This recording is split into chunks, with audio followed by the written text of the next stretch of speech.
Olá, que bom ter você aqui com a gente no Júris 360 Lab. Vamos direto ao que interessa hoje, uma pergunta bem direta. O CNJ, Conselho Nacional de Justiça, pode mesmo obrigar todos os processos de execução penal a usarem o Sistema Eletrônico de Execução Unificado? Pois é, essa pergunta foi para lá no Supremo, na ADI 6.259. O foco era justamente a Resolução 280 de 2019 do CNJ. Aquela que deu as diretrizes e, bom, basicamente disse, execução penal no Brasil inteiro tem que ser pelo seu. E qual foi a batida de martelo do STF? Pode ou não pode? Pode. O STF diz que sim, que a resolução é constitucional. Ok, constitucional. Mas qual foi a linha de raciocínio deles para chegar nisso? Bom, o ponto central foi eficiência, né? O STF viu o seu, por ser um sistema eletrônico e unificado, como um passo importante para tornar a justiça mais eficiente. Ah, sim. Aquela eficiência que tá lá na Constituição, no artigo 37, e que é uma das missões do CNJ, certo? O controle administrativo do judiciário passa por aí. Exatamente. E teve um argumento bem interessante. Eles diferenciaram a natureza do seu. Como assim?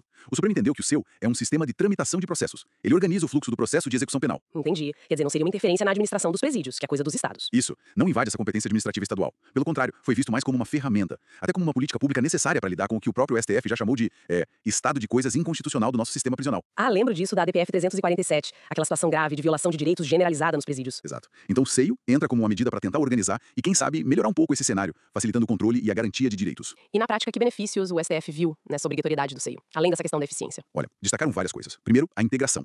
Poder juntar judiciário, Ministério Público, defensoria, órgãos de segurança, tudo falando a mesma língua eletrônica, digamos assim. Facilita a comunicação, né? O fluxo de informação. Sem dúvida. Depois, a uniformidade. A chance de aplicar a lei penal de um jeito mais parecido no país todo. E, claro, a garantia de direitos dos presos. Como assim garantia de direitos? Com um sistema unificado, fica mais fácil controlar o tempo de pena, progressão de regime, benefícios, evitar que alguém fique preso além do tempo devido, por exemplo. Coisas básicas, mas que na prática... Que na prática falham muito, né?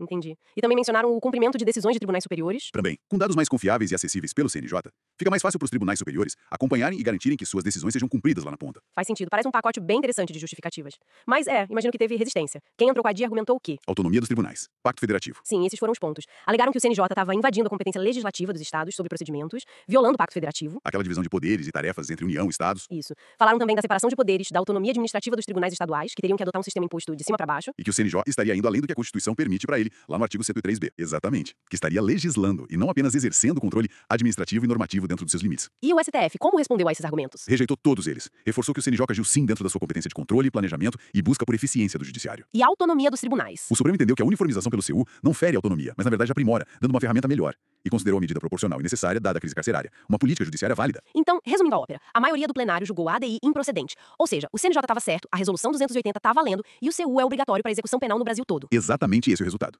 Uma validação importante do papel do CNJ e do próprio CU. É um julgado de peso. Para quem quiser se aprofundar, essa decisão está no informativo 1105 do STF, a referência é ADI 6259-DF. E olha, se essa conversa te interessou, tem muito mais conteúdo de qualidade aqui no canal Júris 360 Lab. Vale a pena se inscrever e ativar o sininho para não perder nada. Ah, e claro, se gostou, deixa aquele like pra gente. Muito obrigada pela companhia e fica aí a reflexão. Essa busca por eficiência justifica centralizar tudo, mesmo com as diferenças regionais do nosso país? Até a próxima!